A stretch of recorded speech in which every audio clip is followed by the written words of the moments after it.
Il faut arrêter de donner trop de sucre à nos enfants dès le bas âge. Le surpoids et l'obésité sont la voie royale qui vont mener au diabète. C'est un signe d'insulinorésistance. Le professeur Maimouna Ndourmbeye est diabétologue, mondialement connue et la première femme ouest-africaine à siéger à la prestigieuse Académie française de médecine.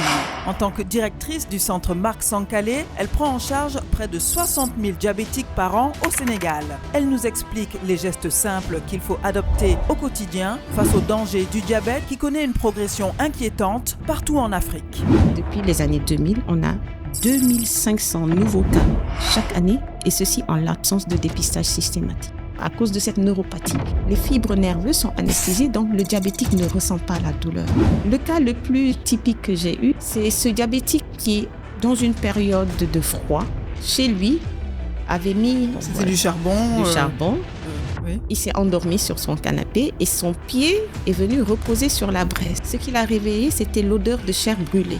Il pensait que c'était quelque chose qui brûlait dans sa cuisine, et bien c'était son pied. Le diabète, l'hypertension artérielle, l'hypercholestérolémie peuvent évoluer longtemps à bas bruit, sans aucun symptôme. Les anglo-saxons disent les silent killers, les tueurs silencieux. Quelles sont les solutions, docteur, pour lutter contre ce diabète, pour le prévenir et ensuite pour le gérer si on l'a déjà? La prévention, c'est effectivement la clé. Il faut modifier tout ce qui est modifiable. Et on va commencer par... Ça se fait que l'Afrique est plus touchée que les autres régions du monde? Si votre père ou votre mère est diabétique, vous avez 30% de risque de devenir diabétique. Si les deux sont diabétiques, ce risque augmente à 50 voire 60%. On dit qu'en Afrique, pour une personne connue diabétique, il y en a 2 qui s'ignorent. Bienvenue dans Afropod. La conversation que vous allez entendre est très importante parce que le diabète est en train de se propager de façon absolument choquante en Afrique. Si ça ne vous concerne pas directement, ça pourrait vous concerner demain et ça concerne certainement des gens autour de vous. Alors n'hésitez pas à partager cette vidéo, à laisser des témoignages ou à poser des questions dans la section des commentaires. Et puis n'oubliez pas, ce que vous entendrez ici, vous ne l'entendrez nulle part ailleurs. Alors surtout, ça reste entre nous. Cet épisode est sponsorisé par Eau Royale, Sonatel Orange et Réalité Sénégal. Docteur Maimouna Ndourmbeye, tu es interniste diabétologue. Explique-moi d'abord, qu'est-ce que c'est que le diabète? Le diabète est, en termes simples, une maladie qui est caractérisée par un excès chronique de sucre dans le sang. En termes médicaux, on parle d'hyperglycémie chronique, qui est due soit à une absence totale d'insuline ou à une inefficacité de cette insuline. L'insuline étant l'hormone qui permet de dégrader le sucre dans le sang et de le transformer en énergie utilisable par l'organisme. D'accord. Il y a 2 types de diabète, si je ne m'abuse. On va dire 2 principaux types parce qu'il y en a beaucoup d'autres. Et ces 2 principaux types, c'est le diabète de type 1 et le diabète de type 2. Le diabète de type 1 est une maladie auto-immune, c'est-à-dire une maladie dans laquelle c'est les propres soldats, entre guillemets, de l'organisme qui se retournent contre le pancréas et vont le détruire. De telle sorte que le pancréas, qui est l'organe qui produit de l'insuline, ne produit plus du tout d'insuline. Ce type de diabète est observé chez les enfants et les adolescents. Les enfants vers 7 ans, 7-8 ans et jusqu'à l'adolescence. Il représente 10 à 15% des diabètes. D'accord. Le deuxième type est le diabète de type 2 qui, lui, survient plutôt à l'âge adulte, passé 35-40 ans, surtout sur un terrain de surpoids et ou d'obésité. Le mécanisme ici est différent. Il ne s'agit pas d'une absence totale d'insuline, mais plutôt de son inefficacité. On parle d'insulinorésistance. Le pancréas continue à fabriquer de l'insuline, mais cette insuline soit est inefficace ou est dégradée dans sa structure et ne peut plus arriver à dégrader, à permettre l'entrée du sucre dans les cellules. Ok. Donc le diabète, c'est le fait d'avoir trop de sucre dans le sang et c'est lié à l'insuline. Exactement. Ok. On va expliquer dans quelques instants qu'est-ce que c'est exactement que l'insuline, comment ça se passe, comment ça fonctionne dans l'organisme. Mais d'abord, ce problème de diabète, ça représente combien de personnes? Ça concerne combien de personnes en Afrique et au Sénégal en particulier? Il faut savoir que pour le diabète, on va parler du diabète de type 2 parce que c'est le diabète qui, en termes de prévalence, concerne le plus grand nombre d'individus. Ce diabète de type 2, on peut dire que, on va dire dans le monde, augmente de manière épidémique. Le terme d'épidémie était autrefois utilisé pour les maladies infectieuses et contagieuses. Et maintenant, on l'utilise pour une maladie chronique comme le diabète parce que à cause de cette tendance à augmenter de manière exponentielle partout dans le monde. Et les enquêtes de l'OMS montrent que en 2021, il y avait à peu près 400 millions de diabétiques dans le monde.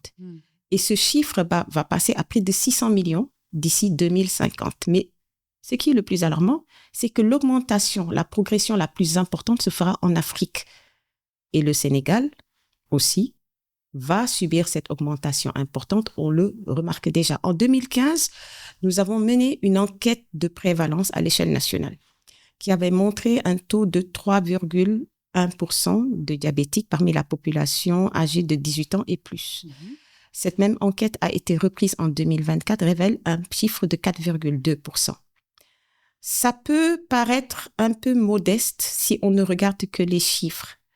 Mais il faut savoir que quand on est en milieu hospitalier, tel que le Centre national de lutte contre le diabète, on se rend compte de cette augmentation rapide puisque quand le centre a été ouvert en 1965, on dénombrait à peu près 200 nouveaux cas de diabétiques chaque année. 200 nouveaux cas par an? Par an. Okay. Depuis les années 2000, on a 2500 nouveaux cas chaque année et ceci en l'absence de dépistage systématique. Donc, on voit bien que cette augmentation est bien réelle. C'est une explosion. C'est une explosion du diabète et c'est ce qu'on voit partout en Afrique. Selon les experts, le diabète augmente 3 à 4 fois plus vite en Afrique que dans toutes les autres régions du monde. On prévoit d'ici 2050 une augmentation de 129% de la prévalence. Comment ça se fait que l'Afrique est plus touchée que les autres régions du monde? L'urbanisation qui est très importante. L'adoption du mode de vie occidental avec toutes ses dérives, l'alimentation qui a changé. On est passé d'une alimentation traditionnelle qui était saine, plus saine on va dire, à une alimentation très riche en calories, très riche en graisse, en sucre, avec beaucoup d'aliments ultra transformés, beaucoup de fast-food comme on peut le constater. Une augmentation de la sédentarité. Voilà, on ne travaille pas. On marche moins parce que, voilà, on est motorisé. On passe toute une journée assis dans un bureau sans bouger. Il faudrait, je le rappelle, se lever toutes les heures pour marcher, ce qu'on ne fait plus. On prend les ascenseurs, je les fais tout de suite pour monter 2 étages au lieu de prendre les escaliers. Mais enfin, c'est tout ce mode de vie. Parce que le diabète de type 2 est en grande partie lié à l'environnement et au mode de vie, malheureusement. Ok, donc on va parler de tout ça parce que on va aborder chaque point, c'est très important. Mais donc revenons à l'insuline. Qu'est-ce que c'est que l'insuline et comment ça fonctionne? L'insuline est une hormone qui est sécrétée par le pancréas. Le pancréas est une glande qui est située en arrière de l'estomac. Et l'insuline agit comme une clé qui ouvre les portes des cellules et permet au glucose d'entrer et d'être utilisé comme un carburant pour produire de l'énergie. C'est ce qui nous permet de fonctionner. Et l'insuline va ouvrir les cellules au niveau de tout l'organisme. Toutes les cellules de l'organisme, c'est grâce à l'insuline qu'elles sont capables d'utiliser ce sucre. D'accord, donc que ce soit les cellules du cerveau, les cellules des muscles, etc., c'est l'insuline qui ouvre la porte pour que l'énergie, sous la forme de glucose, puisse entrer et nourrir la cellule. Et tout le sucre excédentaire va être stocké soit au niveau du foie ou au niveau du tissu adipeux, donc la graisse, pour être réutilisé plus tard. Et c'est pour ça que quand on mange en excès, tout ce sucre qui n'est pas utilisé va également être stocké. D'accord. Et c'est pour ça qu'on grossit quand on mange plus qu'on ne dépense de calories. Ok, très bien. Et donc, c'est le pancréas qui sécrète l'insuline. Et comment ça se fait que le taux d'insuline peut monter ou baisser? Quel impact, quel comportement peut changer la sécrétion d'insuline dans notre organisme? La nature est bien faite. Le pancréas est un vrai chef d'orchestre. Et la sécrétion d'insuline suit de près l'alimentation et de près la consommation de sucre. C'est-à-dire que l'organisme, le pancréas fonctionne comme s'il sécrète en continu de l'insuline. On appelle ça de l'insuline basale, tout au long de la journée. Mais à chaque repas, il y a un pic de sécrétion qui suit le pic de glycémie pour le ramener à la normale, de telle sorte qu'il n'y a jamais d'accumulation en excès de sucre dans l'organisme. Donc, le sucre, quand il est utilisé, quand il est consommé, doit être utilisé aussitôt ou alors stocké pour qu'il ne traîne pas dans les vaisseaux et ne risque pas de les obstruer. Ok, donc dans l'organisme, ce qui se passe, c'est quand on mange, le sucre dans le sang Augmente, il y a un pic augmente, de glycémie. et du coup, l'insuline augmente Augmente également. pour pouvoir justement gérer tout ce glucose, tout ce sucre qu'on a dans le sang. Et le ramener à la normale. Et le ramener à la C'est normale. ce qu'on appelle l'homéostasie glucidique qui doit être de 1,10 g par litre à jeun. Chez un sujet à jeun, son taux de sucre ne va pas dépasser 1,10. Et après avoir mangé, ça peut monter jusqu'à 1,40. Mais tout ceci est régulé par l'insuline. Ok. Et dans le cas d'un diabétique, d'une personne diabétique, qu'est-ce qui se passe? Comme je l'ai expliqué pour le diabète de type 1, il n'y a plus d'insuline. Donc, le sucre s'accumule. Dans le diabète de type 2, il a été démontré que ce sont ces pics de sécrétion qui sont perdus en premier. Quand le diabète de type 2 consomme du sucre ou s'alimente, il n'y a plus ce pic de sécrétion d'insuline. Donc, le sucre va s'accumuler. Donc, c'est d'abord la glycémie postprandiale, la glycémie après les repas, qui va augmenter. Donc, ça veut dire que le sucre ne peut plus rentrer dans les cellules. Qu'est-ce qui devient ce sucre? Il s'accumule justement. Il s'accumule dans les vaisseaux. C'est ça l'hyperglycémie qu'on peut doser. Et on parle de diabète quand cette hyperglycémie dépasse un taux de 1,26 g par litre après 8 heures de jeûne. Ou alors, si on dose la glycémie au hasard dans la journée, quand elle dépasse 2 g par litre. En fait, c'est un peu plus complexe que ça. C'est l'insulinorésistance qui fait que quand le sucre est consommé, il n'est pas utilisé parce que l'insuline devient inefficace. C'est comme une clé rouillée. Une clé qui n'ouvre plus, quoi. La clé est rouillée, elle n'ouvre plus la porte. Okay. Donc, le sucre s'accumule. Et c'est ce qui explique que paradoxalement, les diabétiques ont toujours envie de sucre. Ah oui. Ils ont un excès de sucre. Ils ont un excès de sucre. Mais comme ils n'arrivent pas à l'utiliser, ils ont envie de boissons sucrées, ils ont envie de gâteaux sucrés. On l'observe chez certains diabétiques. Okay. Parce que le sucre, c'est le carburant des cellules. Et donc, quand il n'y en a pas, à la longue, l'organisme va essayer de dégrader autre chose, va dégrader les graisses pour produire de l'énergie. Et c'est cette dégradation de graisse qui fait que le sujet va maigrir quand il est diabétique et qu'il va être fatigué et qu'il va produire ce qu'on appelle des corps cétoniques. C'est le produit de dégradation des graisses, corps cétoniques qui sont toxiques pour la cellule et qui peuvent conduire jusqu'au coma. Ok, alors... Très bien. Ça fait beaucoup d'infos à la fois. Ça fait beaucoup d'infos, mais c'est très intéressant parce que effectivement, on lie le diabète à l'obésité, mais il y a aussi la minceur du diabétique. Quand il est déséquilibré, une fois qu'on devient diabétique. Alors, il faut distinguer deux choses. Ouais. Le surpoids et l'obésité sont la voie royale qui vont mener au diabète. Mm-hmm. C'est un signe d'insulinorésistance.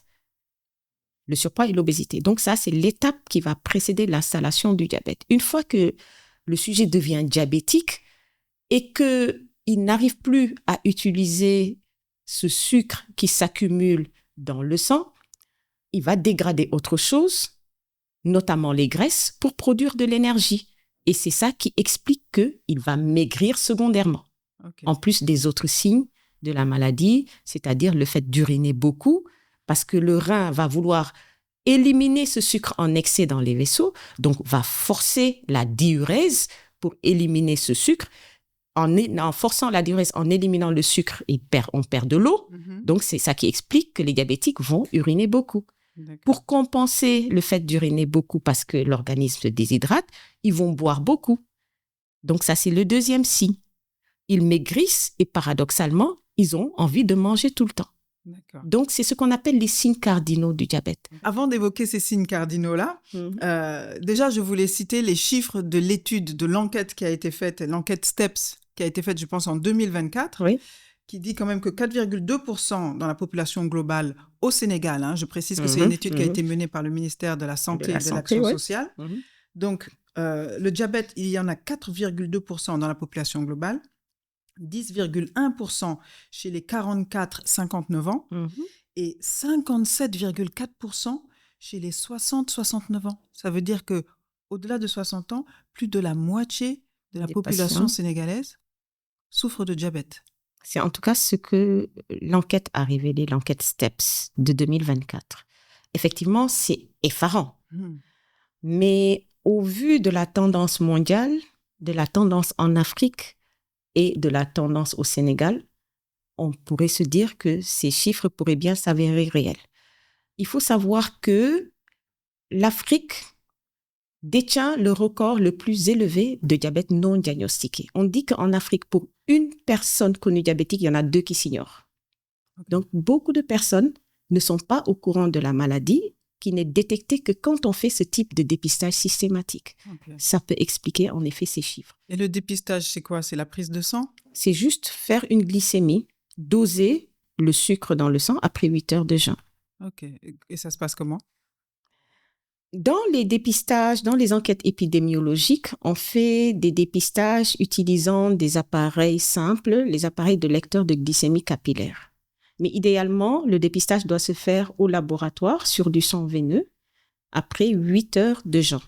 D'accord. On dose la glycémie et normalement, elle ne doit pas excéder 1,10 g par litre. Quels sont les comportements qui nous amènent vers le diabète? Les comportements de vie, les comportements alimentaires. Quelles sont les causes du diabète? Alors, on peut les résumer en quelques points simples. D'abord, l'alimentation. L'alimentation déséquilibrée, trop riche en graisse, trop sucrée.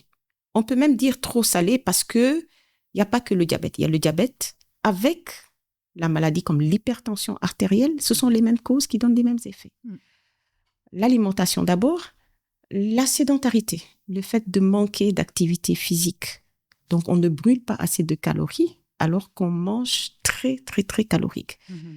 Et il y a également d'autres comportements qui vont favoriser d'autres maladies qui accompagnent le diabète. Il y a le fait de prendre du poids. On peut dire que tout est lié en réalité, parce que quand on mange trop de calories, qu'on ne bouge pas assez, on prend du poids. Le surpoids et l'obésité sont, je le rappelle, la voie royale qui mène au diabète sucré. Ça, ce sont des comportements qu'on dit modifiables. Et c'est les déterminants sur lesquels on essaie d'agir parce qu'il n'y a pas que ça. Il y a des facteurs dits non modifiables, tels que l'âge. Plus on avance en âge, plus on est susceptible de développer des maladies chroniques, qu'il s'agisse du diabète, de l'hypertension artérielle, de l'hypercholestérolémie. Et il y a également la génétique. Le fait d'avoir des parents au premier degré, père, mère, frère ou sœur diabétiques, expose au risque de devenir soi-même diabétique. Et ça, on n'y peut rien. Donc, on essaie d'agir sur les facteurs modifiables parce que les autres, on ne peut pas agir dessus. Par définition. Si quelqu'un de ma famille a le diabète, combien j'ai de chances de l'avoir? Si votre père ou votre mère est diabétique, vous avez 30% de risque, semble-t-il, de devenir diabétique. Si les deux sont diabétiques, ce risque augmente à 50, voire 60%. Chez les vrais jumeaux, le risque est de 90 à 100%. Donc si un a le diabète, l'autre l'a aussi. Les vrais jumeaux, oui, parce qu'ils ont le même patrimoine génétique. Ouais. Pourquoi est-ce qu'on parle de maladies silencieuses? Ah, effectivement. Le diabète, l'hypertension artérielle, l'hypercholestérolémie peuvent évoluer longtemps à bas bruit, sans aucun symptôme. Et cela explique justement le dépistage tardif. Comme le diabétique ne ressent rien, on peut passer à côté du diagnostic. Il ne se plaint pas. C'est une maladie qui ne cause pas de douleur, aucune, même au stade de complication. Et c'est pour ça qu'on dit que c'est une maladie sournoise. Les anglo-saxons disent les silent killers, les tueurs silencieux. Parce qu'effectivement, on peut évoluer jusqu'au stade de complication sans aucun symptôme. D'ailleurs, il nous arrive souvent en milieu hospitalier de dépister beaucoup de diabétiques. Vous savez, quand la glycémie devient systématique avant le pèlerinage à la Mecque, par exemple. Et c'est des sujets qui sont étonnés qu'on leur révèle leur statut de diabète parce qu'ils se disent qu'ils n'ont rien senti. Donc, avant le pèlerinage, c'est obligé de... C'est obligé, oui. D'aller voir, d'aller mesurer son taux de sucre. La glycémie fait partie des bilans obligatoires. Et c'est là que les gens se rendent compte que... Ils se rendent compte que ils sont diabétiques et ils tombent des nues parce qu'ils n'ont rien senti. D'accord. Quels sont les principaux symptômes qui révèlent le diabète? Les symptômes, on peut les résumer en ce qu'on appelle le syndrome cardinal du diabète. C'est d'abord le fait d'uriner beaucoup, qui s'explique par le fait que le rein essaie d'éliminer ce taux de sucre en excès dans le sang. Donc, en essayant d'évacuer le sucre, ça s'accompagne d'une perte d'eau. C'est ce qu'on dit en termes médicaux, la polyurie. Et le sujet se lève surtout la nuit, beaucoup, pour uriner. Beaucoup, ça veut dire combien de fois? 3, 4 fois, 6 fois, ça perturbe même le sommeil. Ouais. Ça dépend des individus. Ouais. Cette polyurie va s'accompagner de ce qu'on appelle une polydipsie compensatrice. Le sujet va avoir tendance à boire beaucoup pour compenser cette perte d'eau excessive. D'accord. Comme le sucre n'est pas utilisé, ne peut plus être utilisé comme carburant, l'organisme va dégrader autre chose, notamment les graisses, ce qui explique que le sujet maigrit. Okay. C'est le 3e signe, l'amaigrissement. Et paradoxalement, cet amaigrissement s'accompagne de ce qu'on appelle une polyphagie. Le sujet a envie de manger tout le temps parce que c'est une faim non assouvie puisque le sucre s'accumule et n'est pas utilisé. Donc, vous voyez, maintenant, ça, c'est les symptômes principaux, mais il y en a d'autres. Le fait d'avoir des infections qui tardent à guérir, par exemple. Le fait de se sentir fatigué, d'avoir des troubles visuels. Tout ça, ce sont des signes qui peuvent, effectivement, le fait d'avoir des sensations anormales au niveau des pieds. On parle de paresthésie. Les diabétiques viendront vous dire, j'ai une sensation de fourmis dans les jambes, j'ai une sensation de brûlure plantaire qui perturbe mon sommeil. Okay. Tout ceci peut représenter des signes de diabète sucré. D'accord. Donc, si je comprends bien, le diabète, c'est un taux de sucre élevé dans le sang et finalement un déficit de sucre dans les cellules. C'est exactement ça. Pour résumer, il y a beaucoup de sucre dans le sang, mais qui n'est pas utilisé et qui s'accumule. Alors que les cellules ont besoin de ce sucre pour produire de l'énergie. Ok. Et donc, du coup, fatigue, baisse même cognitive, la vue qui baisse, etc. Okay. Et qui peut aller jusqu'à des conséquences dramatiques telles que le coma diabétique. Ok. Et donc, pour revenir, pour vraiment bien comprendre, quand tu parlais de la résistance à l'insuline, donc c'est que l'insuline, pourquoi elle ne marche plus? Pourquoi elle est rouillée, la clé? Qu'est-ce qui fait qu'elle se rouille? On pense qu'il y a une dégradation de sa structure, ou alors c'est lié à l'obésité, le surpoids, qui va agir comme un tampon entre l'insuline et la porte que cette insuline doit ouvrir. C'est pour ça qu'on dit qu'il faut vraiment éviter d'être en surpoids ou d'être obèse, a fortiori quand on a déjà des facteurs non modifiables de développer ce type de diabète. Ok. Et donc, du coup, parce que certains diabétiques s'injectent de l'insuline. Il s'agit des diabétiques de type 1 qui ne produisent plus d'insuline. Là, l'insuline, on va la prescrire immédiatement dès la découverte du diabète et à vie. Mais les diabétiques de type 2 peuvent également avoir besoin d'insuline. L'explication est la suivante, c'est qu'au départ, on a parlé d'insulinorésistance parce que l'insuline n'est pas efficace. Le pancréas réagit en travaillant encore plus, il force. On a même ce qu'on appelle un hyperinsulinisme, une augmentation de la production d'insuline, mais qui reste inefficace. Et à force de travailler trop fort, le pancréas finit par s'épuiser et on va arriver à un stade où sa production d'insuline va baisser progressivement. Okay. Les cellules bêta, qui sont les cellules qui produisent l'insuline, vont finir par se dégrader, elles aussi. Et à ce moment-là, survient ce qu'on appelle l'insulinonécessitance ou l'insulinoréquérence. Donc, c'est pour ça que, auparavant, on parlait du diabète non insulinodépendant. Et puis, on s'est dit non, ça ne répond pas réellement à la physiopathologie parce que ce diabète peut, au cours de son évolution, nécessiter justement de l'insuline en fonction de cette dégradation progressive des cellules D'accord. bêta. Donc, c'est l'insuline produite par les cellules bêta de l'organisme qui se dégradent. Et du coup, on est obligé d'apporter de l'insuline.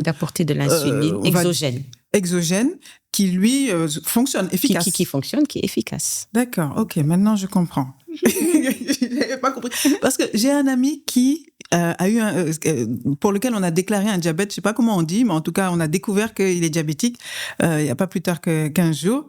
Et il se fait des piqûres d'insuline. Il a quel âge? 40 ans. Un peu plus, je crois. Alors, quand on dit épidémiologiquement, le diabète de type 1, c'est le diabète de l'enfant. C'est épidémiologique. On dit c'est plus fréquent, le type 1. Chez les enfants, le type 2 est plus fréquent chez les adultes. Ça ne veut pas dire qu'un adulte ne fera pas un diabète de type 1, un diabète auto-immun. Ah, ok. Un adulte de 40 ans peut faire un diabète auto-immun.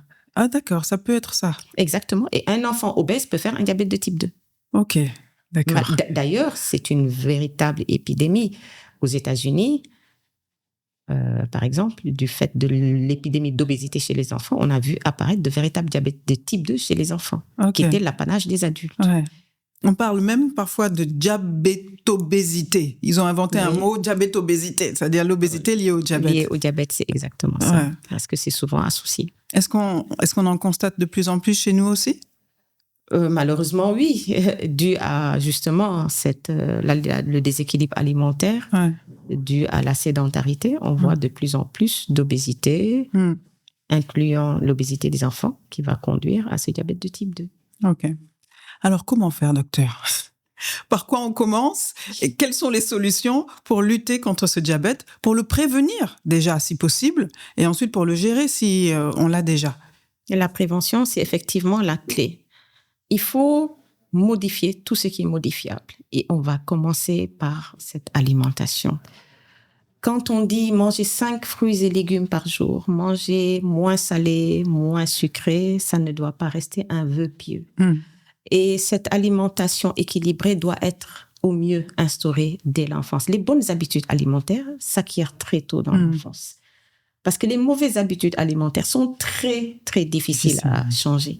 Donc, quand on dit que oui, c'est un enfant, il peut manger ça, en fait, c'est une erreur. Il faut arrêter de donner trop de sucre à nos enfants dès le bas âge, de leur donner dans leur goûter plein d'aliments ultra transformés, des biscuits, des céréales.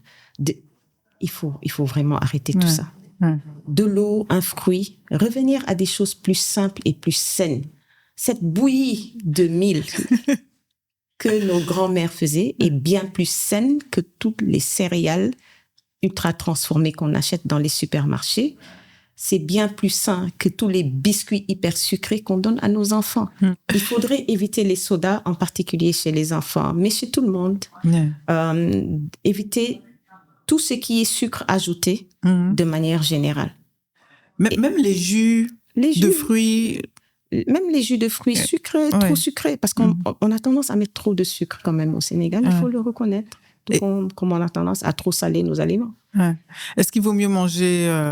Est-ce qu'il ne vaut pas mieux manger un fruit entier avec les fibres qui vont avec? Tout à fait. Il faut manger un fruit avec les fibres, ce qui va ralentir justement le pic de glycémie. Le sucre contenu dans le fruit, c'est pas un sucre qui est interdit. D'ailleurs, même chez les diabétiques, on conseille de prendre un fruit après chaque repas. Parce que le fruit, comme tu l'as dit, s'accompagne des fibres et il y a beaucoup d'autres, les vitamines qui sont bons pour la santé. Donc, les fruits sont conseillés, même chez les diabétiques. Ce qu'il faut éviter, c'est tout ce qui est sucre ajouté. Les sucres rapides, qui sont des aliments qui donnent certes du plaisir. Je ne dis pas que c'est complètement interdit, mais il faut beaucoup, beaucoup limiter leur utilisation, leur consommation. Donc, l'alimentation, faire attention. L'activité physique, ça va de pair avec l'alimentation. Il faut augmenter le niveau d'activité physique de tout le monde. Activité physique ne peut pas forcément n'est pas synonyme d'activité sportive. L'activité physique peut être le fait de bouger dans la maison, de faire des activités domestiques, de monter et descendre les escaliers. Même les hommes peuvent le faire, hein? Absolument, surtout les hommes. Parce que quand on parlait d'obésité, l'obésité qui est la plus néfaste, c'est l'obésité abdominale qu'on observe chez nos hommes, justement, passé un certain âge. Souvent, plus souvent chez les hommes. Les femmes ont plutôt une obésité dite gynoïde, qui va se concentrer à la partie basse du corps. Et les C'est-à-dire hommes, les cuisses, les fessiers. Oui, et les hommes vont avoir cette obésité au niveau du ventre, l'obésité abdominale, qui est très, très, très néfaste pour développer ce type de diabète, mais pour conduire à l'ensemble des maladies cardiovasculaires. OK. Donc, quand tu dis activité physique et pas forcément sportive, donc tu l'as dit, les tâches domestiques, qu'est-ce qu'il y a d'autre? Est-ce que on parle de 10 000 pas par jour? 10 000 pas par jour, c'est bouger. Oui. Bouger. Ou que ça peut être dans la maison, ça peut être marcher, au moins 30 minutes par jour, 5 jours dans la semaine, c'est ce qui est conseillé. D'accord. Donc, et l'activité physique va s'adapter à l'individu, à ses possibilités, à son état de santé, à son âge, aussi à ses préférences. Ça, c'est pas obligé que ce soit une souffrance ou bien une contrainte. Il faut surtout pas que ce soit une contrainte, oui. il faut que ce soit intégré dans la routine de l'individu. Ouais.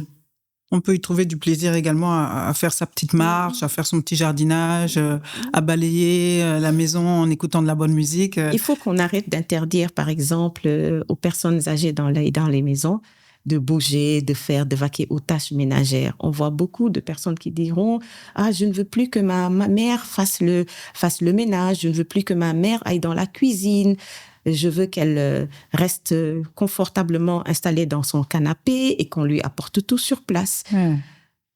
Oui, l'intention est bonne, mais elle est néfaste pour la santé. Il vaut mieux les laisser bouger, justement, pour dépenser des calories, maintenir un certain niveau d'activité physique, plutôt que d'encourager la sédentarité. Ok. Je reviens un petit peu à l'alimentation. Est-ce que, en tant que diabétologue, tu travailles avec des nutritionnistes? Oui, parce que au centre Marc Saint-Calais, nous avons une unité dite d'éducation thérapeutique avec des diététiciens, des nutritionnistes, parce que c'est une étape clé de la prise en charge du diabète. Aussi importante que l'examen clinique, que les médicaments que l'on prescrit aux diabétiques. L'éducation thérapeutique va viser à d'abord informer le patient de sa maladie, qu'il comprenne ce qu'est le diabète. C'est une maladie chronique, donc qui va le suivre toute sa vie. Il est important que le patient adhère à son traitement. Mais pour adhérer, il doit d'abord comprendre de quoi il s'agit, comprendre les enjeux. Quels sont les bénéfices de la prévention? Quels sont les bénéfices de bien suivre son traitement? Et l'éducation thérapeutique, donc, c'est tout un accompagnement sur divers aspects de la maladie, et en particulier sur ces aspects hygiéno-diététiques, l'alimentation, l'activité physique et même l'hygiène corporelle. Pour ceux qui prennent de l'insuline, on va les autonomiser, leur apprendre à faire eux-mêmes les injections d'insuline et même à adapter leur dose, à réagir en cas de changement dans l'alimentation, dans l'activité physique. Donc tout ceci vise à rendre le patient acteur de sa propre prise en charge. Est-ce qu'il y a autre chose? Est-ce que le diabète est lié au stress? Est-ce que le diabète est lié au manque de sommeil? Effectivement. Le stress, surtout le stress chronique, va augmenter les hormones telles que le cortisol, telles que l'adrénaline, qui sont des hormones hyperglycémiantes.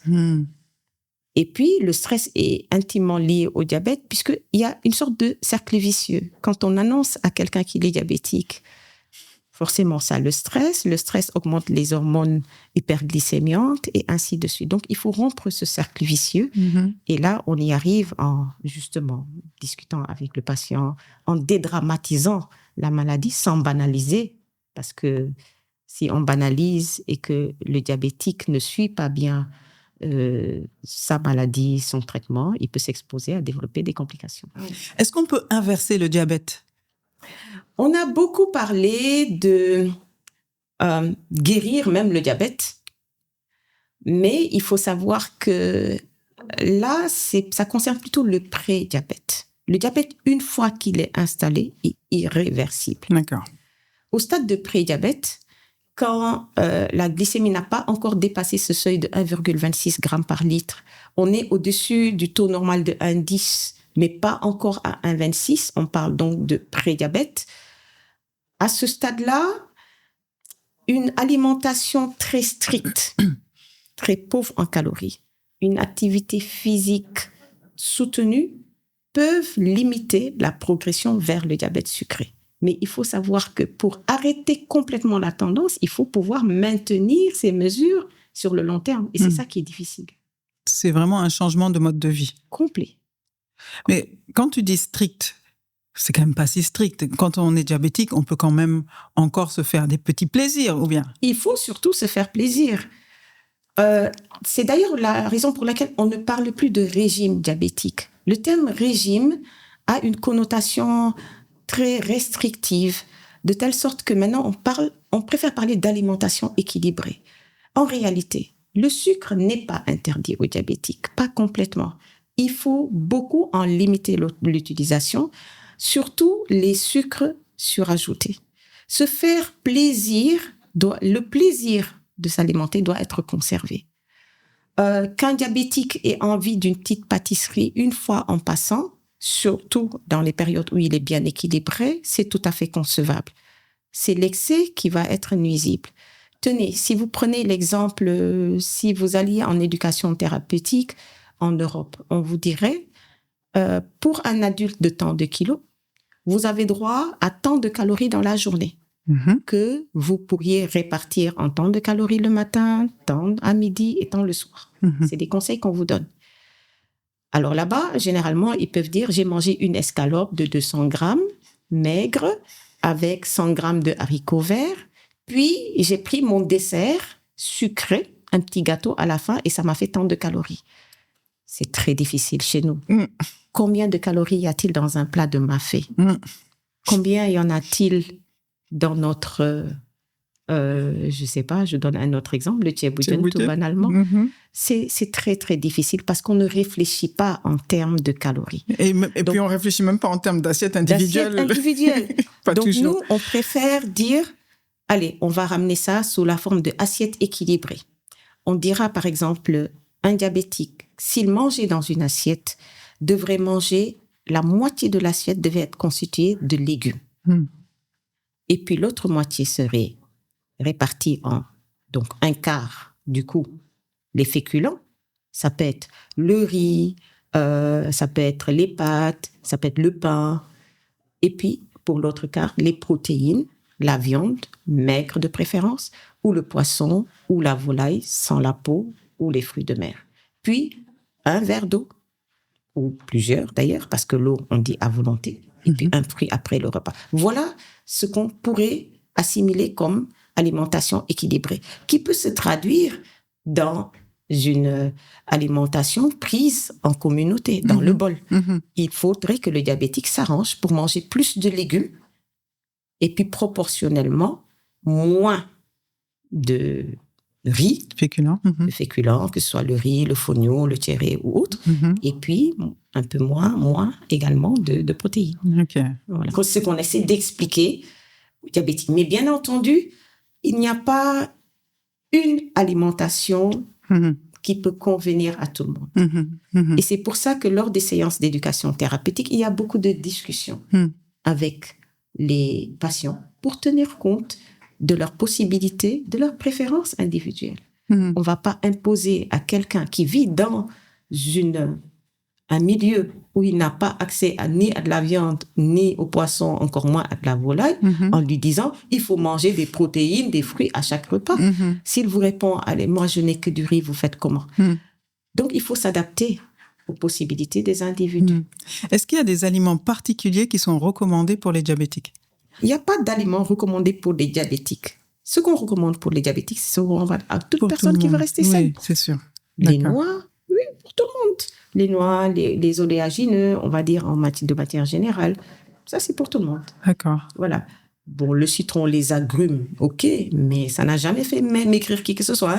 Utiliser seul, ou ça n'a jamais fait disparaître un diabète non plus. Donc, D'accord. Dakar connaît un boom immobilier spectaculaire, mais certains projets se distinguent par leur niveau d'exigence. C'est le cas de Résidence Magib, signé Réalité Sénégal. Un immeuble sublime dont la construction démarre actuellement, situé en plein centre-ville, avec une piscine élégante, une salle de sport moderne et un parking sur 2 niveaux de sous-sol. Que vous cherchiez à installer vos bureaux, à habiter dans des appartements haut de gamme allant du F2 au F4 ou bien à investir pour demain, Magib de Réalité Sénégal vous propose la sécurité d'un projet solide et la fierté d'une adresse au cœur de Dakar. Pour plus d'informations, vous pouvez scanner ce QR code, cliquer sur le lien dans la description ou appeler Réalité Sénégal au 221 76 450 85. Chez Afropod, nous sommes extrêmement exigeants dans le choix de nos invités pour être sûrs de vous proposer le meilleur. Et c'est la même exigence que nous avons dans le choix de nos partenaires. C'est pourquoi je suis vraiment particulièrement heureuse et fière de collaborer avec Eau Royale.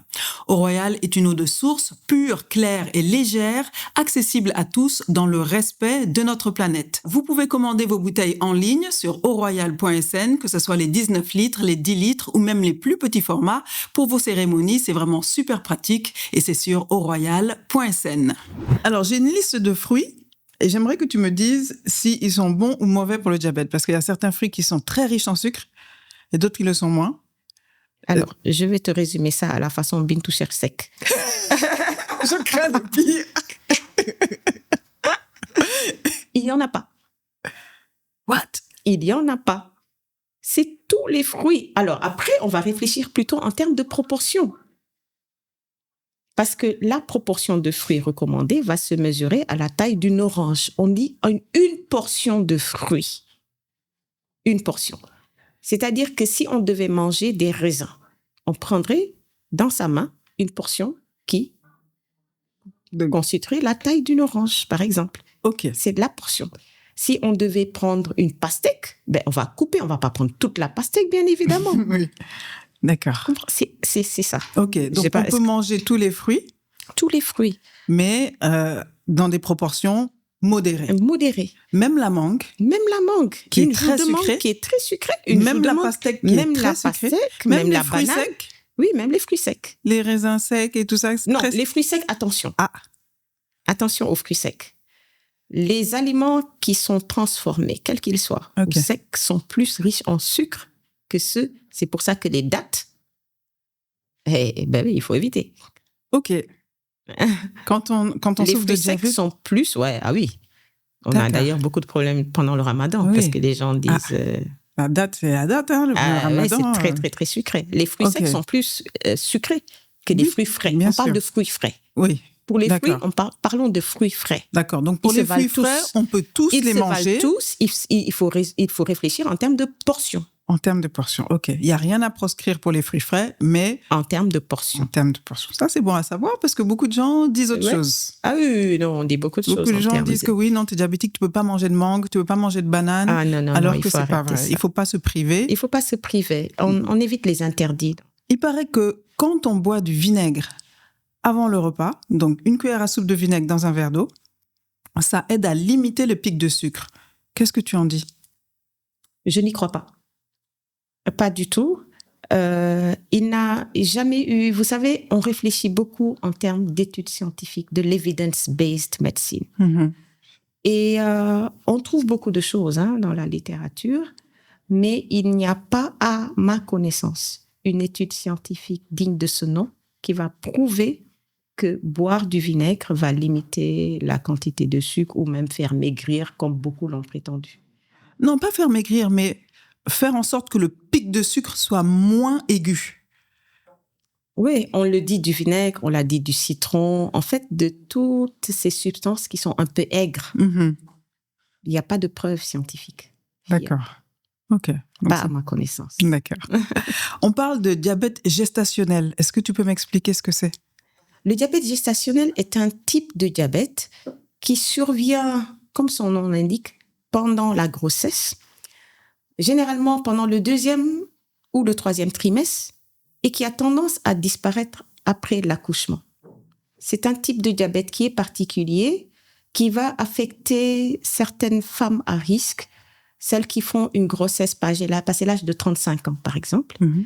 Les femmes qui sont obèses, qui ont eu un antécédent de diabète gestationnel ou un antécédent de gros enfants. On parle de gros enfants quand le bébé naît avec un poids supérieur à 4 kilos. Mm-hmm. Voilà, ce sont un ensemble de facteurs de risque qui, lorsqu'on les observe chez les femmes, les exposent à ce diabète gestationnel. D'accord.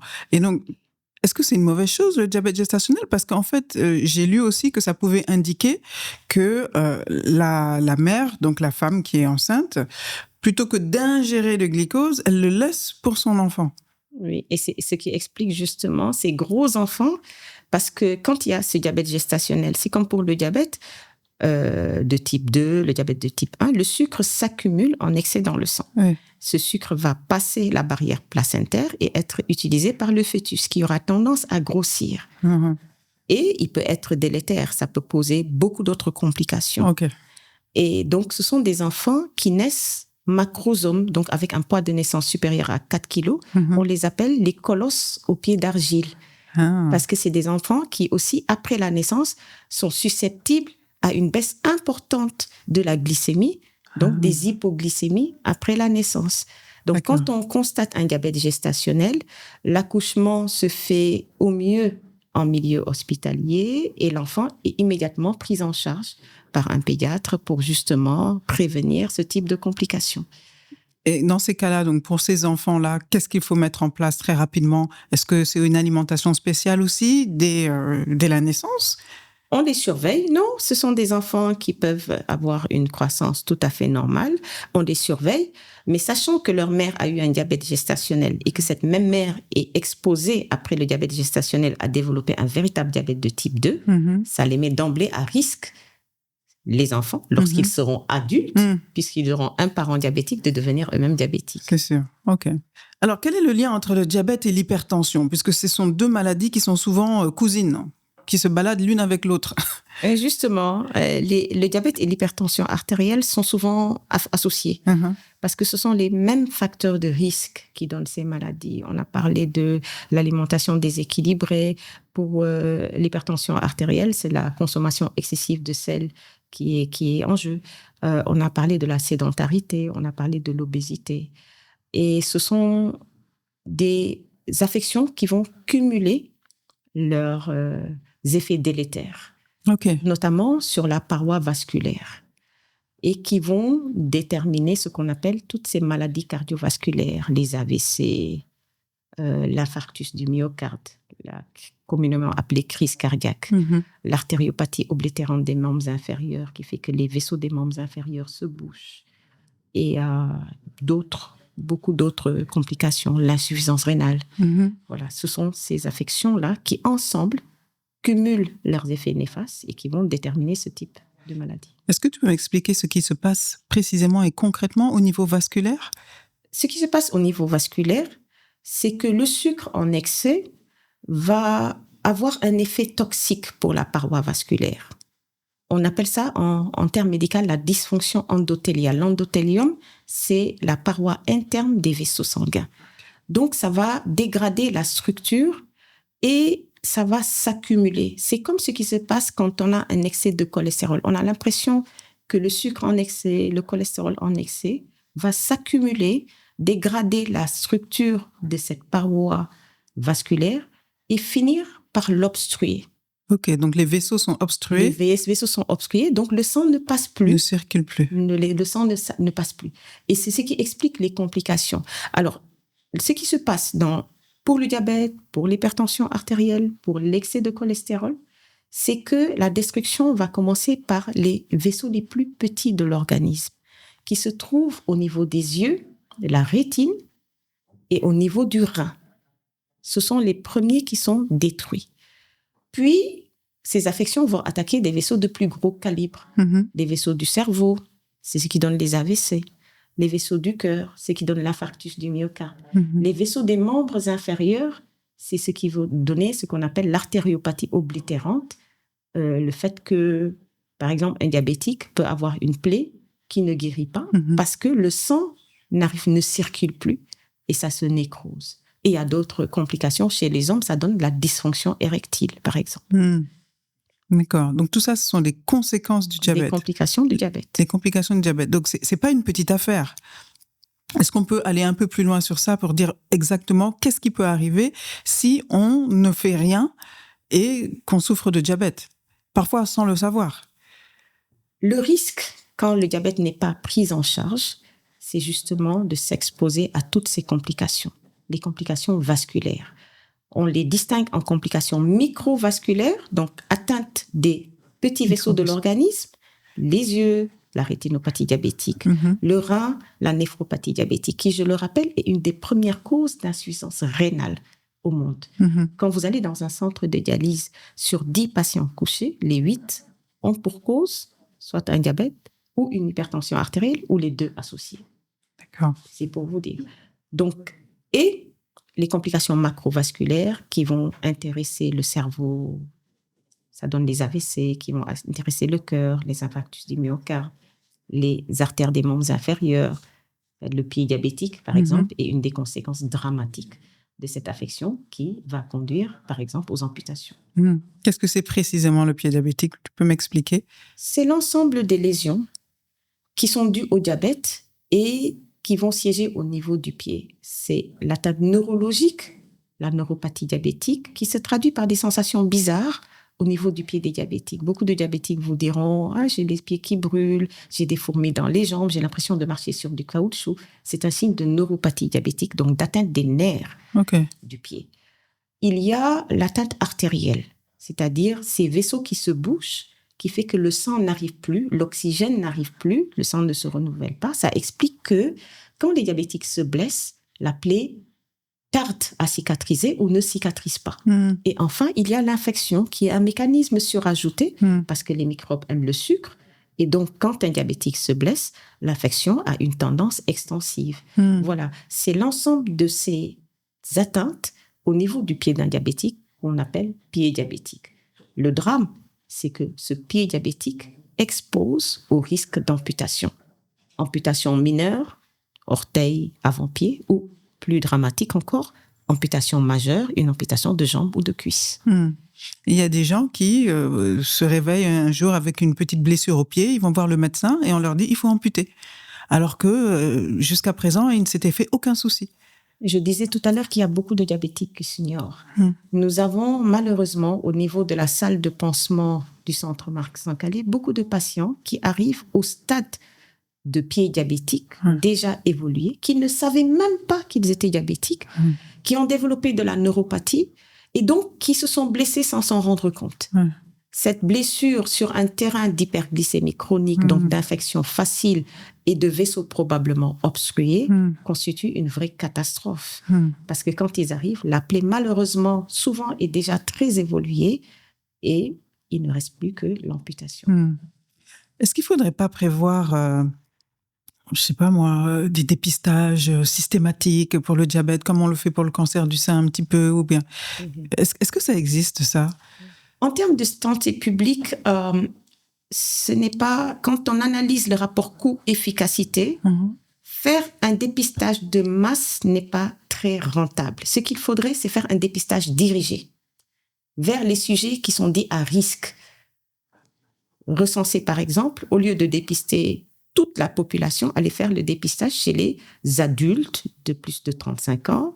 Si ces adultes sont en surpoids ou obèses, c'est encore un facteur de risque surajouté. S'ils ont une hérédité diabétique, encore un, etc. Donc, c'est un dépistage qui est ciblé. Et pour ça, il faut sensibiliser la population à reconnaître les facteurs de risque et à justement venir se faire dépister. Ouais, donc, mais les facteurs de risque, comme c'est une maladie silencieuse aussi, c'est difficile. Oui, c'est difficile, mais une fois qu'on le sait, une fois qu'on sait que le fait d'avoir un parent diabétique nous expose nous-mêmes à le devenir, va inciter à se surveiller.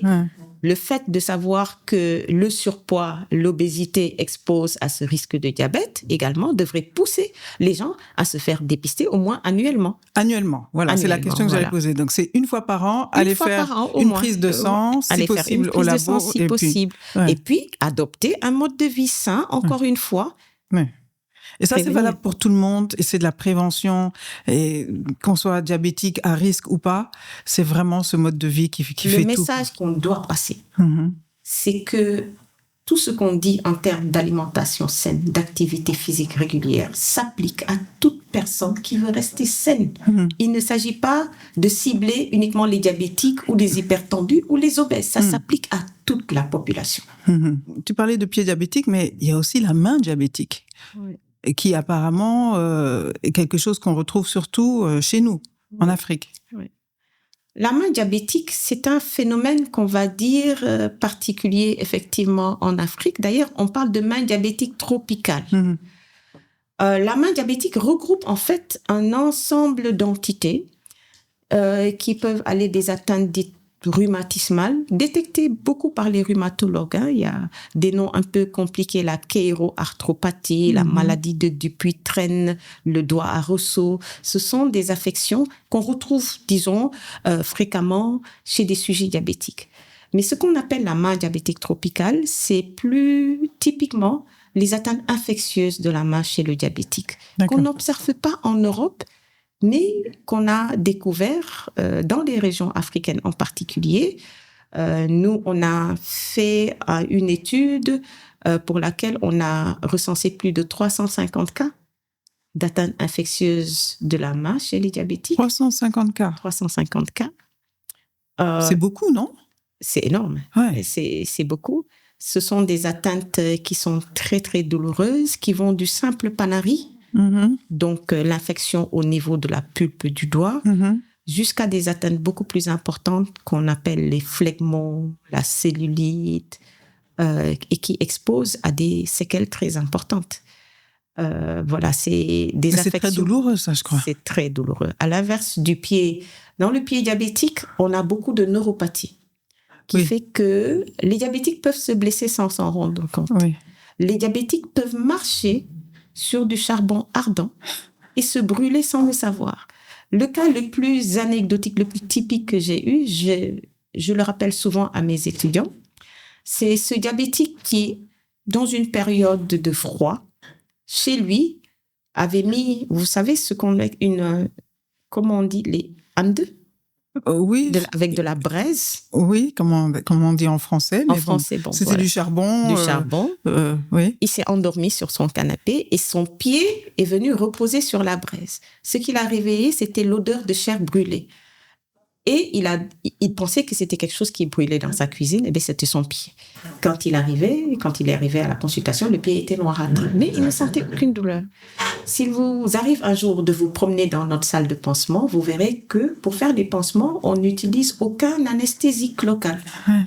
On peut manipuler le pied comme on veut. Le diabétique ne sent rien et ne s'en plaint pas généralement à cause de cette neuropathie qui crée comme une anesthésie. Les fibres nerveuses sont anesthésiées, donc le diabétique ne ressent pas la douleur. Okay. Mais le fait de ne pas ressentir la douleur fait qu'il perd le signal d'alarme. Mais oui. Quand on se blesse, le premier réflexe, c'est de retirer son ombre. Eh bien, le diabétique perd ce signal d'alarme. Et c'est ça qui explique que pour la plupart, quand ils arrivent avec une lésion évoluée, il leur est impossible de dire qu'est-ce qui a été à l'origine de cette lésion. Okay. Quand je suis allée à la Mecque, j'ai vu un diabétique. Ils arrivent souvent qu'on perde les chaussures à la Mecque. Oui. Il faisait très chaud. Il a marché sur le bitume brûlant. Quand il est arrivé, quand on a touché le pied, toute la plante a suivi comme ça. Comme un serpent qui mue. Oui. La chair était à vif. Il s'est brûlé le pied de telle sorte que quand on a tiré à partir de la plante, on a pu enlever tout jusqu'aux orteils. C'est horrible ce que tu racontes. Et c'était tout rouge comme ça. Et là, on a dû interrompre son pèlerinage et puis le ramener. Et des cas comme ça, on en a beaucoup. Hein. Ouais. Combien vous avez de patients qui viennent au centre Sankhalé Est-ce que vous calculez, par exemple, le nombre de cas de nouveau diabète chaque semaine ou des choses comme ça? Vous avez des statistiques? Nous avons des statistiques. Nous sommes obligés au centre Marc Sankhalé de limiter la consultation parce que, voilà, idéalement, un diabétique connu et suivi devrait être vu tous les 3 à 4 mois pour une consultation de contrôle. Mais ici, en raison de l'affluence des patients, nous ne pouvons offrir qu'une consultation annuelle. Je disais tout à l'heure que le nombre de nouveaux diabétiques est passé à plus de 2500 nouveaux cas chaque année. Nous avons une file active en ce moment de 65 000 patients régulièrement suivis. 65 000, rien que pour le centre Marc Sankhalé. Bien sûr, des efforts de décentralisation ont été faits. Donc, il y a plusieurs autres structures qui consultent les diabétiques, d'autres hôpitaux et également dans le privé. Et on a essayé de décentraliser jusque dans les zones les plus reculées du Sénégal en formant les professionnels de santé. Le ministère de la Santé a beaucoup œuvré dans ce sens. Mais voilà, le constat, c'est qu'au Centre national de référence, justement, on a largement dépassé notre capacité d'accueil. OK. Au risque de nous répéter, quels sont les 3 changements importants qu'il faut faire pour prévenir le diabète ou bien pour mieux le gérer? Pour prévenir ou mieux gérer le diabète, il faut axer toutes nos interventions sur la prévention. On parle de prévention primaire chez quelqu'un qui n'a pas encore développé la maladie, mais qui est à risque. Ça peut s'appliquer également à la population générale. C'est-à-dire que ces sujets devraient adopter dès maintenant un mode de vie sain dans toutes ses composantes. Améliorer leur alimentation. Équilibrer l'alimentation, c'est fondamental. Éliminer tous ces excès de sucre et de graisse qui ne servent qu'à cumuler des calories qui ne sont pas utilisées et qui vont donc conduire au surpoids, à l'obésité, etc. Il faut adopter dans ce mode de vie sain, avoir une activité physique régulière. On a dit 30 minutes par jour, au moins 5 jours dans la semaine. Et il faut inclure ça dans notre routine de vie. Et pas rester des heures assis sur sa chaise, se lever toutes les heures, c'est ce qui est recommandé.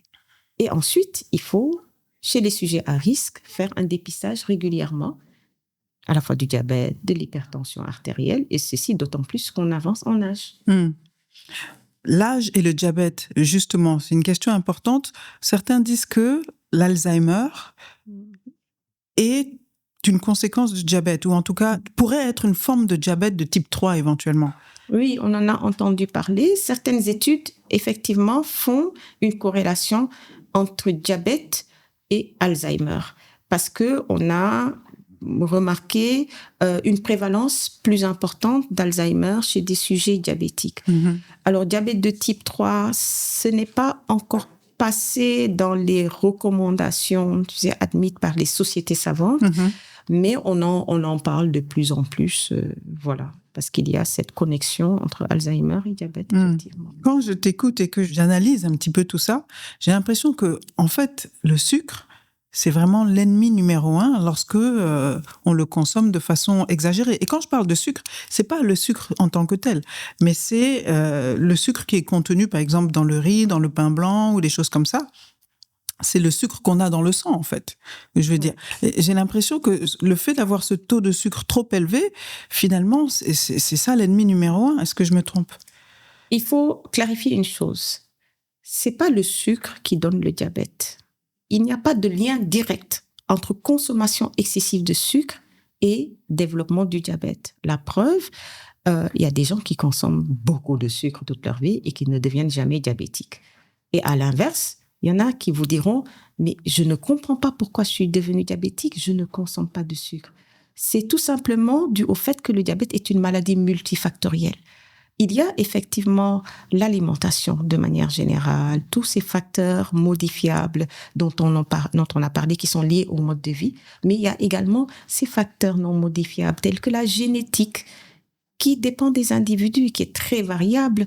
Il y a l'âge qui font que c'est en fait ce cumul de facteurs de risque qui va conduire au diabète. Cela dit, le fait de consommer du sucre en excès va conduire au surpoids, à l'obésité, puis à augmenter le risque de développer un diabète. Donc, c'est indirect, mais c'est pas un lien tout à fait direct, genre vous mangez du sucre, vous devenez diabétique le lendemain. Non. D'accord. Il y a plusieurs causes qui... C'est un cumul. C'est un cumul. Quand on vit avec le diabète, comment on peut se projeter dans l'avenir, en fait? Est-ce que ça veut dire qu'on va être quelque part obligé de prendre certains médicaments jusqu'à la fin de sa vie? Est-ce que ça veut dire qu'on va avoir des contraintes de ce type? Est-ce que ça veut dire qu'on va perdre certaines facultés, certaines sensations, etc.? Comment est-ce qu'on peut se projeter dans l'avenir une fois qu'on a été diagnostiqué diabétique? Il est important de commencer par l'acceptation de la maladie, du terme d'affection chronique, affection de longue durée, de maladie à vie. Effectivement, en l'état des connaissances aujourd'hui, le diabète, une fois installé, ne se guérit pas. Cela ne veut pas dire qu'il faut forcément faire le deuil de sa santé. Un diabétique qui est bien pris en charge, qui contrôle son équilibre glycémique, qui suit régulièrement son traitement, qui adopte un mode de vie sain, peut tout à fait avoir, en termes d'espérance de vie et de qualité de vie, la même chose qu'un sujet non diabétique. Et donc ça, c'est un message qui est important à passer. Il y a un fossé entre le diabétique bien équilibré et le diabétique qui ne prend aucune précaution. Celui-là s'expose aux complications et s'expose au risque de décès prématuré. Alors que le diabétique qui est bien pris en charge peut mener une vie tout à fait normale et épanouissante. Comme tout le monde. Comme tout le monde. Ok. Pourquoi est-ce que tu t'es intéressée au diabète plus précisément? Pourquoi est-ce que tu t'es spécialisée? C'est une longue histoire. On a le temps.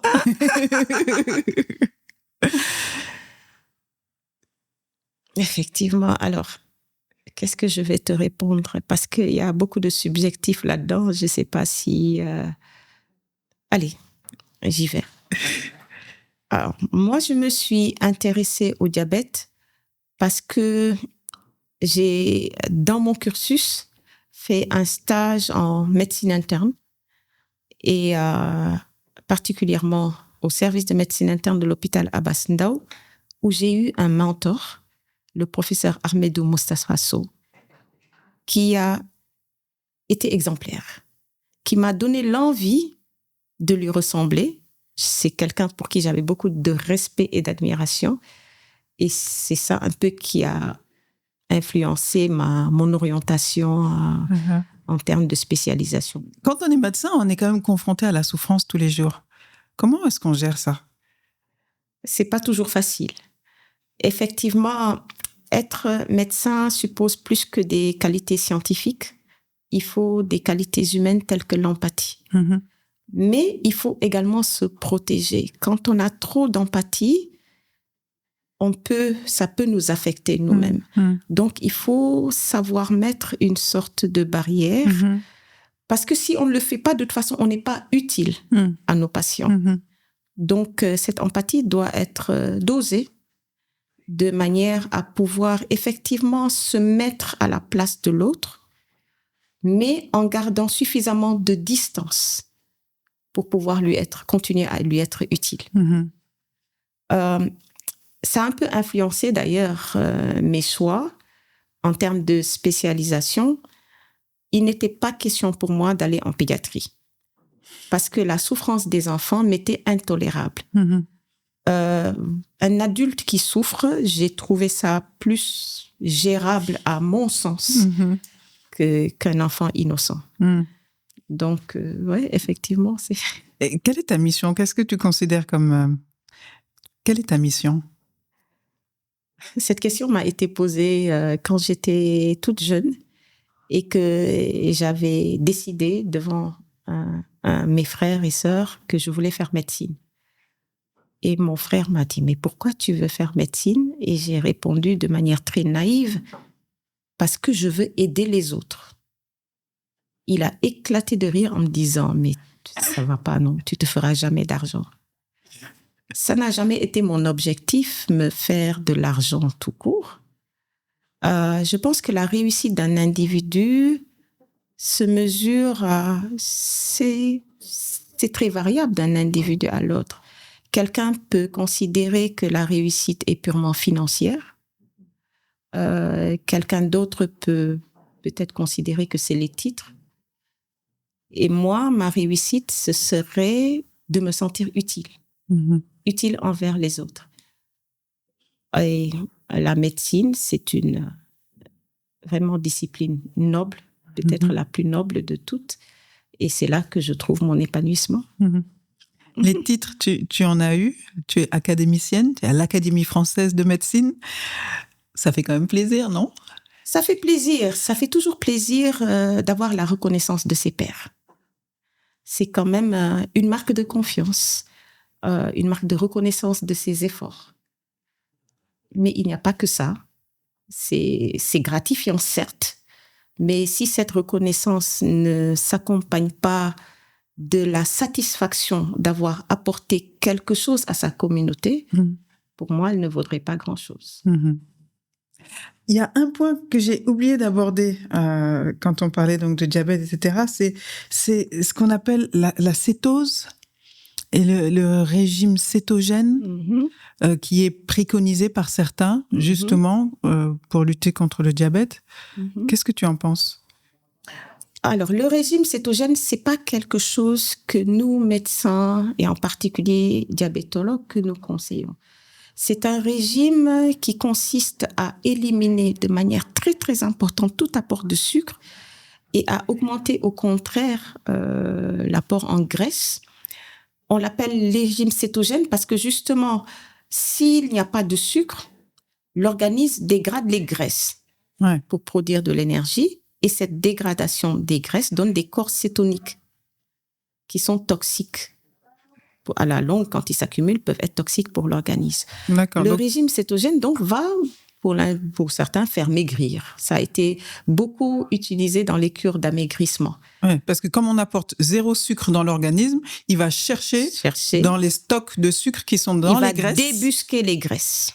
Débusquer les graisses. Et les brûler pour produire de l'énergie. D'accord. Et c'est ça le principe de ces régimes-là. Mais ça peut être toxique à la longue. Oui, parce que le produit de dégradation des graisses va donner tous ces corps cétoniques qui vont s'accumuler. Et les corps cétoniques, quels sont leurs effets? Ça ne convient pas à tout le monde, ce type de régime. Il faut vraiment se rapprocher d'un professionnel de santé.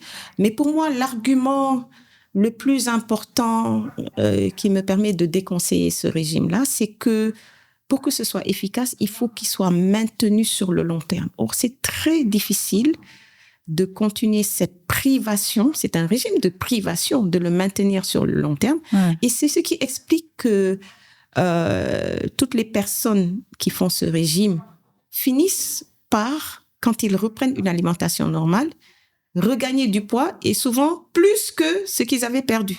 Ça fait un effet yo-yo. OK. De telle sorte que c'est pas quelque chose que l'on conseille. OK. On va terminer par le fameux questionnaire de Afropod. Chez Afropod, nous sommes extrêmement exigeants dans le choix de nos invités pour être sûrs de vous proposer le meilleur. Et c'est la même exigence que nous avons dans le choix de nos partenaires. C'est pourquoi je suis vraiment particulièrement heureuse et fière de collaborer avec Eau Royale. Eau Royale est une eau de source pure, claire et légère, accessible à tous dans le respect de notre planète. Vous pouvez commander vos bouteilles en ligne sur eauroyale.sn, que ce soit les 19 litres, les 10 litres ou même les plus petits formats. Pour vos cérémonies, c'est vraiment super pratique et c'est sur eauroyale.sn. Quel est ton principal trait de caractère? Je pense que je suis une éternelle insatisfaite, toujours en quête d'amélioration. Que ce soit dans mon cursus professionnel, dans ma vie familiale. Ça peut être pesant pour mon entourage parfois. Quel est le défaut qui te gêne le plus chez les autres? Je vais pas être très originale en te répondant l'hypocrisie, la malhonnêteté. Parce que je pense qu'il est difficile de construire des relations sincères, un climat de confiance avec des personnes qui ne montrent pas leur véritable trait de caractère ou qui prétendent envers vous qui montrent des sentiments qu'ils ne ressentent pas vraiment. Quelle est la qualité que tu apprécies le plus chez les autres? Ah ben oui, par opposition à l'hypocrisie, j'apprécie la sincérité. La sincérité dans les relations, oui. J'aime les personnes qui sont sincères, qui sont, chez qui j'ai pas besoin de me demander qu'est-ce qu'ils pensent vraiment. Qu'est-ce qu'ils pensent vraiment. J'aime les choses simples. J'aime être en confiance. Je me sens en confiance avec toi.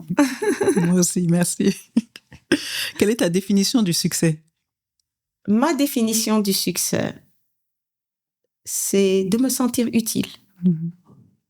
Me sentir utile pour mon entourage, pour ma communauté. Est-ce que parfois tu as tendance à t'oublier toi-même? Quand on veut être utile aux gens, est-ce qu'on s'oublie parfois? Très souvent. Très souvent. Ça, c'est un trait de caractère qu'on me reproche souvent. Enfin, les personnes qui me sont proches me diront, mais quand est-ce que tu penses à toi? Quand je réponds beaucoup aux sollicitations, on me dira, mais est-ce que tu prends le temps de te reposer? Et là, je me rends compte qu'effectivement, j'ai tendance à mettre les autres avant moi-même. Ça tient probablement de mon caractère empathique. Voilà. De quoi as-tu peur? Je pense que ma plus grande peur serait le déshonneur. En Wolof, le terme exact, c'est gâché, mais je ne trouve pas l'équivalent français qui traduit pleinement l'essence de ce mot. Comme beaucoup de termes qui sont liés à nos valeurs culturelles. J'ai peur de décevoir les autres. Mais j'ai surtout peur de me décevoir moi-même, de ne pas être fidèle à mes convictions. J'aime avoir la conscience tranquille, quoi que je fasse. Et je n'aime pas devoir me justifier, ou encore pire, ne pas pouvoir justifier mes actes devant quelqu'un. Quel conseil tu te donnerais à toi-même si tu avais 20 ans aujourd'hui? Ah, là tu poses la question à une éternelle insatisfaite qui rêverait, si j'avais une lampe d'Aladin, d'avoir une machine à remonter le temps. Je me suis souvent dit, justement, dans mes rêves, si je pouvais revenir 20 ans, disons 30 ans en arrière, même 40, je crois que je ferais tout en mieux. C'est d'ailleurs un conseil que je donne beaucoup à mes enfants, à mes étudiants en médecine. Je leur dis, vous ne savez pas combien vous devriez mieux profiter de votre situation actuelle pour mieux travailler. Prenez du plaisir à le faire. Parce que les meilleures années, c'est celles-là quand on est jeune. Malheureusement, on ne s'en rend pas compte quand on vit le moment. C'est beaucoup plus tard qu'on s'est dit, tiens, on aurait peut-être dû en profiter plus que ça. Je crois surtout que j'aurais donné plus d'affection, plus de temps aux personnes qui me sont chères. En disant cela, je pense à mon père, qui est décédé il y a quelques années, et j'ai beaucoup regretté de ne lui avoir pas tenu la main et de lui dire « Papa, je t'aime ». Je ne l'ai jamais dit.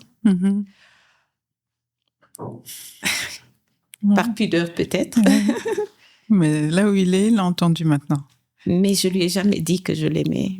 Parce qu'on se le dit pas. On ne dit pas papa, je t'aime. On ne dit pas maman, je t'aime. Si j'avais pu revenir en arrière, je crois que je lui aurais dit. Quelle est la plus grande leçon que tu aies apprise ces 6 derniers mois? Profite du moment présent. N'attends pas demain, n'attends pas quelque chose pour profiter des plaisirs simples finalement. Profites-en à fond parce que les moments qui passent, on ne les rattrape jamais. Quel est ton plus grand regret? Je suis insatisfaite, oui, globalement, parce que j'ai toujours l'impression que j'aurais pu mieux faire. Mais globalement, je me considère comme chanceuse. Je vis au sein d'une famille aimante. Je suis entourée d'un mari adorable. J'ai des enfants extraordinaires. C'est une grâce. J'ai encore la chance d'avoir ma mère, des frères et sœurs avec qui je suis étroitement liée. Et j'ai des amis, les meilleurs amis du monde. Quels sont les 3 conseils de vie que tu aimerais laisser à tes enfants? Ne ménagez pas vos efforts. Travaillez dur. Soyez des gens honnêtes. Mais profitez quand même de la vie. Parce que c'est pour pouvoir rendre les autres heureux. Il faut se donner la capacité d'être heureux soi-même. Je ne pense pas qu'on puisse aider ou rendre les autres heureux quand on est soi-même malheureux. On ne peut pas donner ce qu'on n'a pas. Ce qu'on n'a pas. C'est exactement ça. Est-ce qu'il y a un bouquin que tu recommandes? Un bouquin qui t'a marqué et que tu recommandes? Il y en a beaucoup. J'ai lu Le Prophète. Khalil Gibran? Oui. Excellent. J'ai lu Le Prophète, effectivement. J'ai beaucoup aimé Le Prophète. Et quelle est ta philosophie de vie? Ou une citation, une devise que tu aimes? Je vais dire Carpe Diem. Parce que je pense qu'on passe trop de temps dans des calculs compliqués, alambiqués, à attendre des choses hypothétiques au lieu de vivre pleinement l'instant présent. Merci beaucoup, docteur. Merci pour l'invitation, Seynabou.